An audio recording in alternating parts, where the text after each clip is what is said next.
अस्सलाम वालेकुम dear students, I am your lecturer Babar Akram. आज के लेक्चर में हम अपना एक नया स्टैंडर्ड स्टार्ट करने जा रहे हैं, IAS 21 foreign currency transactions. Standard start करने से पहले मैं आपको थोड़ी सी इसकी बेसिक्स अंडरस्टैंडिंग जो है वो डेवलप कर देता हूँ, थोड़ी सी आपको इसके बारे में बेसिक्स बता देता हूँ, ये स्टैंडर्ड है क्या, इसमें हम क्या क्या चीज़ें जो है वो पढ़ने चाह रहे हैं। अब फॉरेन करेंसी ट्रांजैक्शन से जो है आपके थोड़े से माइंड में आ रहा होगा कि जो फॉरेन हम जो है ट्रांजैक्शंस कर रहे होते हैं तो उससे रिलेटेड कुछ होगा। इसमें नॉर्मली क्या होता है, कोई भी कंपनी हो, लेट्स सपोज हम जो है अगर पाकिस्तान में कोई कंपनी काम कर रही है, वो कुछ एक्सपोर्ट करती है या कुछ इंपोर्ट करती है, तो नॉर्मली क्या होता है कि वो फॉरेन करेंसी में फिर वहाँ पे ट्रांजैक्शन हो रही होती हैं। अगर कोई आप रॉ मटेरियल परचेज करते हैं या कोई और चीज़ें परचेज करते हैं और इंपोर्ट करके पाकिस्तान में लेके आते हैं, तो वहाँ पे क्या होगा, आपको पाकिस्तानी करेंसी में नहीं पेमेंट्स कर रहे होंगे, आप उस मुल्क की करेंसी में पेमेंट्स कर रहे होंगे। यहाँ सेंट्रलाइज आप डॉलर्स में पेमेंट्स कर रहे होंगे। सेम इसी तरह जब आप कोई चीज एक्सपोर्ट कर रहे होंगे किसी दूसरे मुल्क को, किसी दूसरे मुल्क को सेल कर रहे होंगे, लेट्स सपोज आपने कोई मशीनरी बना रहे थे, आप जापान को सेल करते हैं जी। वैसे नॉर्मली होता तो नहीं है कि पाकिस्तान जापान को सेल कर रहा हो, जापान पाकिस्तान को सेल कर रहा होता है। जब पाकिस्तान ने जापान को सेल किया तो जापानीज ने क्या आपको पेमेंट की, उन्होंने जी आपको येन में लेट्स सपोज दी पेमेंट कर दी, ठीक है। अब आपने देखना है कि हमने येन में जो पेमेंट ली है उसको क्या हम अपनी बुक्स में किस पे रिकग्नाइज करें, उसकी जर्नल एंट्री कैसे पास करें, किस अमाउंट से पास करें, क्या हम वो एंट्री येन में पास कर दें, अगर हमें वो डॉलर्स मिले हैं तो क्या वो एंट्री हम डॉलर्स में पास कर दें। इस बारे में सारे का सारा जो है ये स्टैंडर्ड डील आउट कर रहा होता है। यानी आपने अगर डॉलर में लिया है तो आपने उसको पाकिस्तानी करेंसी में यहाँ पे एंट्री पास ऑन कर देनी होती है, और फिर सारे की सारी आपने कैलकुलेशन करनी है कि डॉलर में हमें पेमेंट चाहिए, डॉलर का एक्सचेंज रेट क्या है, और जो डॉलर के एक्सचेंज रेट बाद में हम time with passage of the time अगर आप देख रहे हो, जब आपकी फाइनेंशियल स्टेटमेंट्स बन जाती हैं या आपको महीना गुजर जाता है, 2 महीने गुजर जाते हैं, ईयर एंड आ रहा होता है, मंथ एंड आ रहा होता है, जहाँ आप जब क्लोजिंग्स कर रहे होते हैं, तब आप देख रहे होंगे कि मैंने इतने डॉलर्स की सेल की थी और इतने डॉलर है, जिस टाइम मैंने रिकॉर्ड किया था उस टाइम मैंने पाकिस्तानी करेंसी में कन्वर्ट किया तो 100 रुपया बन रहा था। लेकिन आज की डेट में डॉलर की फ्लक्चुएशन की वजह से कोई गेन आ गया, कोई लॉस आ रहा है, तो उसको हम कैसे रिकग्नाइज करें। ये है एक होल थोड़ा सा एक आपको कंप्लीट साइकिल मैंने समझा दिया IAS 21 क्या है। अब हम चलते हैं इसकी किताबी बातों की तरफ। किताबी बातों में इसके इंट्रोडक्शन में क्या बताते हैं, कहते हैं many business often transact in foreign currency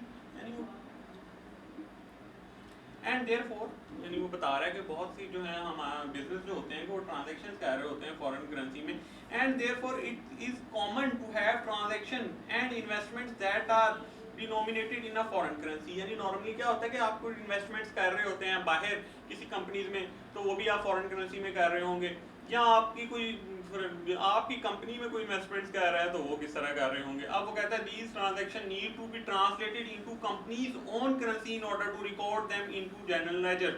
अब यहाँ पे एक बात देख लें, उसने क्या कहता है कि जो मर्जी आप ट्रांजैक्शन कर रहे हो, फॉरेन करेंसी में कर रहे हो, डॉलर में कर रहे हो, येन में कर रहे हो, जो जो करेंसी आप यूज फॉरेन चल रही होगी, लेकिन आपने अपनी बुक्स में उस करेंसी पर रिकग्नाइज करनी है जो कि कंपनी की ओन करेंसी होगी। अब ये कंपनी की ओन करेंसी वाला कॉन्सेप्ट जो है हम आगे जाके पढ़ेंगे, अभी सिर्फ आपने इतना याद रख लेना कि जो भी ट्रांजैक्शन हो रही होगी फॉरेन ट्रांजैक्शन करेंसी में, आपने क्या करना है, उसको रिकॉग्नाइज कंपनी की ऑन करेंसी में करना। अगर कंपनी की ऑन करेंसी डॉलर है तो उसे डॉलर में रिकॉग्नाइज करना है। अगर कंपनी की ऑन करेंसी रुपीज है, पाकिस्तानी रुपीज है, तो उसे पाकिस्तानी रुपीज में आपने रिकॉग्नाइज करना है। आप इसकी कुछ एग्जांपल देखते हैं। कहते हैं जी आप पाकिस्तानी कंपनी में take out a loan from French bank in euro but will record the loan in its ledger account in rupees. अब नॉर्मली क्या बात होती है, अब थोड़ा सा आपको मैं इस एग्जांपल से पहले एक अपना जो रियल लाइफ जो सिनेरियो हमारा जो चल रहा है पाकिस्तान का करंट सिनेरियो वो बता देता हूँ। नॉर्मल अगर आप देख रहे हो जी, पता चलता है जी यार डॉलर जो है वो 5 रुपए ऊपर चला गया, डॉलर जो है वो 2 रुपए ऊपर चला गया, उसकी वजह से हमारे लोन्स जो है वो इतने अरब रुपए बढ़ गए हैं, ठीक है जी। अब क्या रातों रात दौर पे जो है डॉलर इंक्रीज हुआ तो क्या आपको कोई लोन्स ब्रिंग हुए जिस वजह से क्या आपको पैसे आए जिस वजह से आपकी लायबिलिटी बढ़ गई, आपके लोन्स बढ़ गए? नहीं, आपने लिए हुए थे लोन्स डॉलर्स में। अब जब डॉलर का रेट ज्यादा हो जाएगा, लेट्स सपोज मैं एग्जांपल में आपको एक बात समझाता हूँ कि आपने $100 लिया था लोन, ठीक है। अब $100 लिया था और डॉलर का रेट था जी, हमने कहा जी $100, और यहाँ पे पाकिस्तानी करेंसी में उसे हम कन्वर्ट करते थे तो $1 200 रुपीज का था, हमने $100 जो थे वो परचेज कर लिए थे, $100 का लोन लिया था।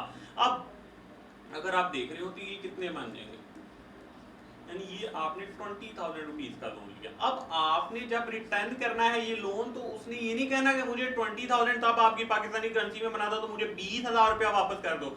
उसने कहना है मैंने आपको $100 दिए थे लोन, किसी फॉरेन बैंक से आपने लेट्स सपोज लिया था $100 का, तो अब आप मुझे $100 ही रिटर्न करें। अब मुझे नहीं पता कि आपकी करेंसी कितने पे चली गई है डिवैल्यू होके।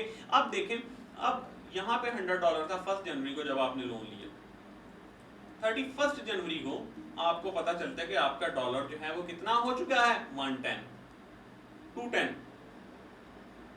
यहाँ पे कितना था, 200 रुपए का। अब आपने 210 into 100, अब कितना आपका इंक्रीज आ रहा होगा, 21,000 यहाँ बन जाएगा। अब आपने रिटर्न करना है, और इंक्रीज कितना आया, इंक्रीज आपके पास आया 1,000 रुपीज का। तो ये बात मैं आपको समझाना चाह रहा था कि डॉलर जब, यानी आप कह रहे होंगे कि जब जो है बैंक यानी जो डॉलर का रेट थोड़ा सा फ्लक्चुएट करता है, तो किस उसकी वजह से हमारी लोकल जो करेंसी की वैल्यू डिवैल्यू होती है, तो उसकी वजह से हमारे लोन्स भी जो है वो इंक्रीज हो जाते हैं। सेम एज इट इज यहाँ पे एग्जांपल थी कि पाकिस्तानी कंपनी ने लोन लिया है किसी फ्रेंच बैंक से, इसमें यूरोज में, यानी उसने आपको यूरोज पे किए हैं, बट विल अब आपने क्या करना है, जैसे यहाँ पे किया था $100 आपने उससे जो है वो लोन में ले लिए थे, लेकिन $100 को आपने कन्वर्ट करके दे दिया है, कितना लोन मिला, 20,000 रुपए। और जब ये आपकी उसकी वैल्यू में चेंज आया, 100 यानी डॉलर की वैल्यू पहले 200 थी, जब महीना एक गुजर गया डॉलर थोड़ा सा इंक्रीज हुआ, तो उसकी वजह से क्या इंक्रीज आया, आपका 1,000 रुपीज मजीद बढ़ गया। अब सेम एज इट इज यहाँ पे भी है कि आपने जो भी लोन लिया उसे पाकिस्तानी करेंसी में आपने अपनी बुक्स में रिकॉग्नाइज कर लेना है। अब वो कहते हैं आप Pakistani company may sell goods to a Japanese companies invoiced in yen but will record the sale and the trade receivable in rupees in its ledger account. वो कह रहा है कि आपने किसी भी जापानीज कंपनी को कोई सेल्स की हो, आपने येन में सेल, उन्होंने आपको पेमेंट की हो, लेकिन आपने अपनी बुक्स में आपने अपना रिसीवेबल आपने अपने जनरल लेजर में जो है रिकॉर्डिंग सारी की सारी पाकिस्तानी करेंसी में करनी है, पाकिस्तानी रुपीज में करनी है, जो आपकी कंपनी की ओन करेंसी है उसमें। अब ये तो इसकी कुछ एग्जांपल्स थी। अब हम कुछ इसके अकाउंटिंग इश्यूज के बारे में डिस्कस कर लेते हैं कि इस स्टैंडर्ड में कुछ जो अकाउंटिंग इश्यूज को जो है जो सॉल्व कर रहा होता है वो क्या क्या है, कौन कौन से अकाउंटिंग इश्यूज थे जिनको ये स्टैंडर्ड जो है वो डील आउट कर रहा है। कहता है two main accounting issues when accounting for foreign currency items are what exchange rate should be used for translation और how to account for gains और losses that arise when exchange rate change. यानी वो कह रहा है कि कौन सा एक्सचेंज रेट जो है वो लिया जा रहा हो, लेट्स सपोज जिस डेट को आपने कोई लोन किए हैं, जिस डेट को आपने कुछ सेल किए हैं, या जिस डेट को आपने कुछ इंपोर्ट किए हैं, आप पेमेंट्स कर रहे हैं, तो उस डेट पे कौन सा एक्सचेंज रेट लिया जाए। अब एक्सचेंज रेट के आगे आप पढ़ रहे होंगे कि डिफरेंट टाइप्स होंगे, स्पॉट रेट आ रहा होगा, एक्सचेंज रेट आ रहा होगा, क्लोजिंग रेट आ रहा होगा, तो उस पर हम आगे डिटेल में पढ़ रहे होंगे। और दूसरा होता है कि इसकी चेंजिंग की वजह से कोई इंक्रीज या डिक्रीज उसकी प्राइस की वजह से जो गेन या लॉस आ रहा होता है उसको हम कैसे अकाउंट फॉर करेंगे। तो ये था इसका छोटा सा ब्रीफ सा introduction of IS20। Hope so आपको समझ आया होगा। कोई भी कंफ्यूजन आप मेरे साथ किसी भी टाइम कम्युनिकेट कर सकते हैं। So that's all for today. Thank you and अल्लाह हाफिज़।